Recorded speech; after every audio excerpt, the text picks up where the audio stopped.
Matahom nga kabuntagon mga kapaglaom.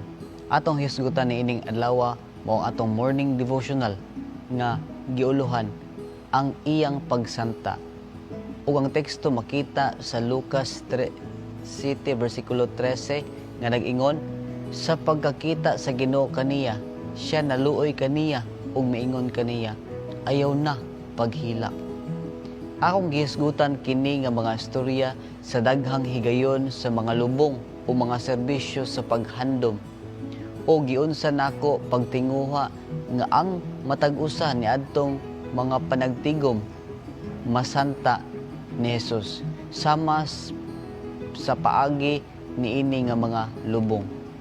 O unsa ka mapasalamaton ako nga gamay na lamang ang panahon hangtod nga santaon ni Jesus ang kamatayon sa tanan niya nga mga anak ug musugo kanila sa pagbangon. Ug sila mogawas gikan sa ilang mga lubnganan, dili na ako makapaabot. Kini nga istorya nahitabo sa Nain, usa ka baryo nga mga unom kamilya sa habagatan sidlakan sa Nazaret. Si Jesus kauban ang dakong panon sa katawhan nagpadulong sa baryo sa ilang pag-abot sa ganghaan. Laing panon sa katawhan ang nanggawas aron paglubong sa usa ka batan-ong lalaki gawas sa ganghaan sa syudad. Sumala sa naandan, ang duha ka panon nagkasugat, usa ka naghinam-hinam nga panon ug usa ka nagbangutan nga mga panon. Mahulagway ba nimo ang usa ka balo nga nawad-an sa iyang bugtong tinubdan sa pinansyal ug emosyonal nga suporta? Ang tibuok niya nga kalibutan naguba. Mao kini ang hinungdan nga daw katingad-an nga si Jesus miingon kaniya, ayaw paghilak. Ngano nga dili man siya mohilak? Ang tanan niya nga mga paglaom o mga damgo namatay uban sa iyang anak nga lalaki. Dili niya mahanduraw ang kinabuhi nga wala siya. Apan wala siya makaamgo nga si Jesus mao ang kinabuhi. Madaugon batok sa kamatayon. Apan si Jesus mingon og usa ka butang nga wala damha. Gihikap niya ang dili ipahikap og siya miduol sa iyang gikuptan ang lungon og ang nanagyayong niini mihunong. Huna-huna ang prosesyon sa lubong, ang babaye nga naghilak, ang lungon nga nagdala sa iyang bililhon anak ug ang mga panon sa katawhan nga mikuyog kaniya sa labing subo nga panaw.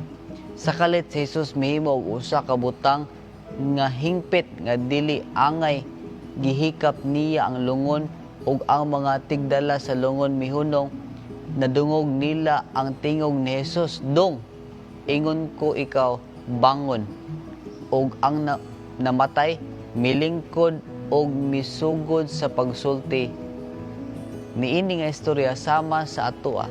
Si Jesus nagpakita sa iyang mga pagbati ug mga buhat ngadto sa nagaantos.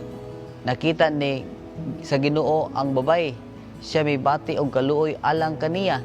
Siya nakigsulti kaniya, ang iyang gibalik ang batan-ong lalaki ngadto kaniya. Si Jesus nakahibalo ug nakasabot sa atong kasakit. Siya adunay kaluoy alang sa atong nagbangutan nga mga kasing-kasing.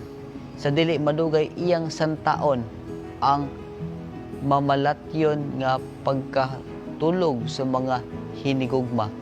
Ang atong madungog ang iyang mga pulong, bangon. Dili na ako makapaabot ni ana nga bulawanong pagsanta. Magampo ta mga kapaglaom.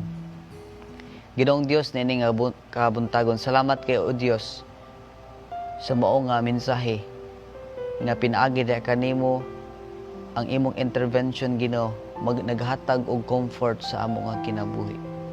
Sa mao nga kasinatian adunay kalipay nga nasinati sa mao nga inahan. Apan kami usab Ginoo naghangyo kanimo nga bisan kami makasinati og mga kasakit, ikaw lamang gayud ang makasanta kanamo. Tabangi kami o Dios sa among pagkinabuhi sa matag adlaw.